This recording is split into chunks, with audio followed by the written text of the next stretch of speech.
বর্তমানে মধ্যপ্রাচ্যে চলতে থাকা যুদ্ধের মধ্যে মাত্র কয়েকদিনের ব্যবধানে 4টে আমেরিকান সামরিক বিমান হারানোর ঘটনা সামনে এসেছে।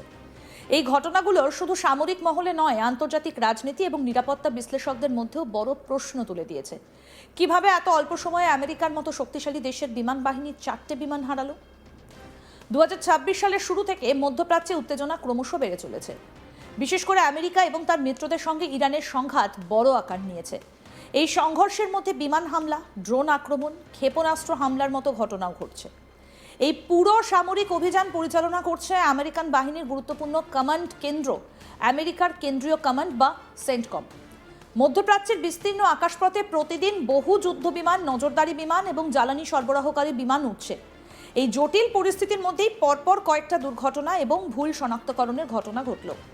আমেরিকার সামরিক সূত্র অনুযায়ী খুব অল্প সময়ের ব্যবধানে 4টে গুরুত্বপূর্ণ বিমান হারিয়েছে তারা। সেই 4টে বিমানের মধ্যে রয়েছে 3টি F-15E স্ট্রাইক ইগল এবং একটা KC-135 স্ট্র্যাটো ট্যাঙ্কার জ্বালানি সরবরাহকারী বিমান। তবে আশ্চর্যের বিষয় হলো, এই 4টে বিমানের কোনোটাই সরাসরি শত্রুপক্ষের হামলায় ধ্বংস হয়নি, বরং বিভিন্ন প্রযুক্তিগত সমস্যা এবং ভুল শনাক্তকরণের কারণেই ঘটনাগুলো ঘটেছে বলে প্রাথমিক তদন্তে জানা গেছে।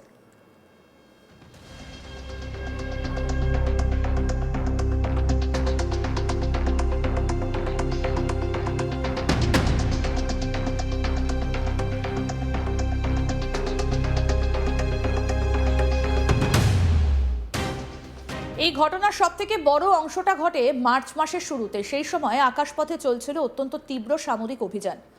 একদিকে ইরানের ড্রোন এবং ক্ষেপণাস্ত্রের হুমকি, অন্যদিকে আমেরিকা এবং মিত্রবাহিনীর পাল্টা অভিযান। সব মিলিয়ে পরিস্থিতি ছিল অত্যন্ত জটিল। সেই অবস্থাতেই একটা বড় ভুল ঘটে।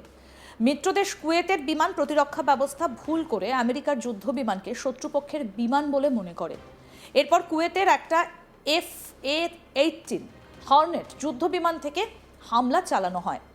এর ফলে একসঙ্গে 3টে আমেরিকান F-15E স্ট্রাইক ইগল যুদ্ধবিমান ভূপতিত হয়। এই ঘটনাকে সামরিক ভাষায় বলা হয় ফ্রেন্ডলি ফায়ার, অর্থাৎ নিজের মিত্র বাহিনীর ভুল আক্রমণ। এই দুর্ঘটনায় 3টে যুদ্ধবিমান সম্পূর্ণ ধ্বংস হলো। বড় স্বস্তির খবর হলো, 6জন বিমান চালক নিরাপদে বেরিয়ে আসতে পেরেছিলেন। তারা প্যারাসুটের মাধ্যমে বিমানের বাইরে বেরিয়ে এসে পরে উদ্ধার হন। কিন্তু কেন ঘটল এই ভুল? সামরিক বিশেষজ্ঞরা বলছেন, যুদ্ধক্ষেত্রে অনেক সময় আকাশপথে একসঙ্গে বহু বিমান থাকে। সেই সময় প্রতিটা বিমানের পরিচয় শনাক্ত করার জন্য বিশেষ প্রযুক্তি ব্যবহার করা হয়। কিন্তু কখনো কখনো যোগাযোগের সমস্যা, প্রযুক্তিগত ত্রুটি অথবা যুদ্ধক্ষেত্রের চাপের কারণে ভুল শনাক্তকরণ ঘটে যেতে পারে। কুয়েতের ঘটনাটাও ঠিক তেমনি একটা পরিস্থিতির ফল বলে মনে করা হচ্ছে। এরপর আরেকটা বড় ঘটনা ঘটে ইরাকের আকাশে। আমেরিকার বিমান বাহিনীর একটা KC-135 স্ট্র্যাটো ট্যাঙ্কার বিমান হঠাৎ করে দুর্ঘটনার কবলে পড়ে এবং ভেঙে পড়ে।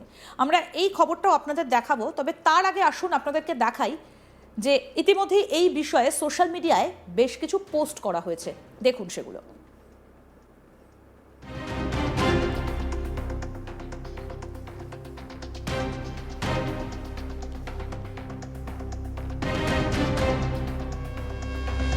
মার্কিন KC-135 এর ক্ষতি হয়েছে ইরাকের ওপর দিয়ে যাবার সময়, সেটাও পোস্ট করে জানানো হয়েছে।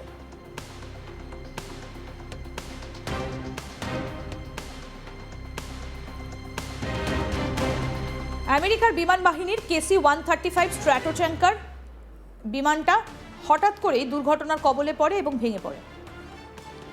এই বিমানটা ছিল অত্যন্ত গুরুত্বপূর্ণ একটা সামরিক সম্পদ, কারণ এই ধরনের বিমান যুদ্ধ বিমানগুলিকে মাঝ আকাশে জ্বালানি সরবরাহ করে। এর ফলে যুদ্ধ বিমানগুলো দীর্ঘ সময় ধরে আকাশে থাকতে পারে, দূরবর্তী টার্গেটে হামলা চালাতে পারে। এই দুর্ঘটনার সময় দুটো KC-135 বিমান একই অভিযানে ছিল। প্রাথমিক তথ্য অনুযায়ী কোনো ধরনের অপারেশনাল সমস্যার কারণে একটা বিমান ভেঙে পড়ে, অন্যটা যদিও ক্ষতিগ্রস্ত হয়েছিল, কিন্তু সেটা নিরাপদে অবতরণ করতে সক্ষম হয়। এবার আপনাদের বলি এই বিমান কতটা গুরুত্বপূর্ণ। KC-135 স্ট্র্যাটো ট্যাঙ্কার বিমানকে আমেরিকান বিমান বাহিনীর আকাশের জ্বালানির ট্যাঙ্কার বলা হয়। এই বিমান 1950-এর দশক থেকে আমেরিকান বাহিনীতে ব্যবহৃত হচ্ছে এবং আজও বিশ্বের বিভিন্ন সামরিক অভিযানে গুরুত্বপূর্ণ ভূমিকা পালন করছে। এর প্রধান কাজ হলো মাঝ আকাশে যুদ্ধ বিমানকে জ্বালানি দেওয়া, দীর্ঘ সময় ধরে বিমান অভিযানে সহায়তা করা, দূরপাল্লার হামলা পরিচালনা করা। এই বিমানের সাহায্য ছাড়া অনেক সামরিক অভিযান চালানোই সম্ভব নয়। আমেরিকান সামরিক সূত্র জানিয়েছে এই দুর্ঘটনা কোনো শত্রু হামলার কারণে ঘটেনি, অর্থাৎ ইরান বা অন্য কোনো গোষ্ঠীর ক্ষেপণাস্ত্র বা ড্রোন এই বিমানটি ভূপতিত করেনি, বরং এটা একটা অপারেশনাল দুর্ঘটনা বলে মনে করা হচ্ছে।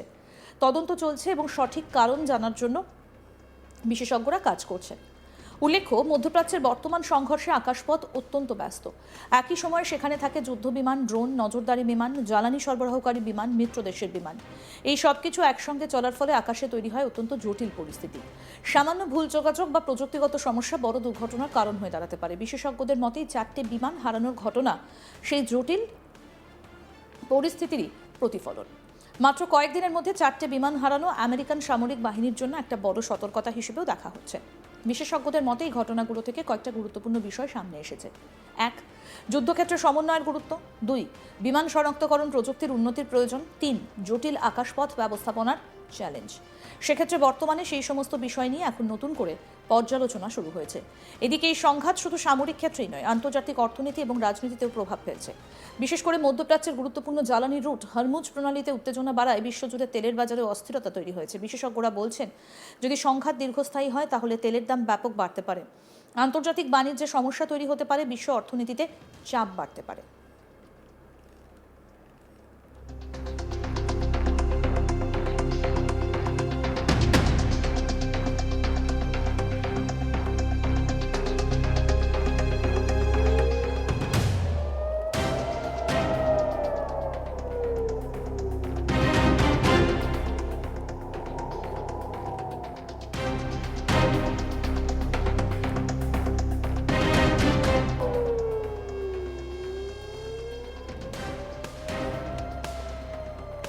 বর্তমানে মধ্যপ্রাচ্যে চলতে থাকা যুদ্ধের মধ্যে মাত্র কয়েকদিনের ব্যবধানে 4টে আমেরিকান সামরিক বিমান হারানোর ঘটনা সামনে এলো।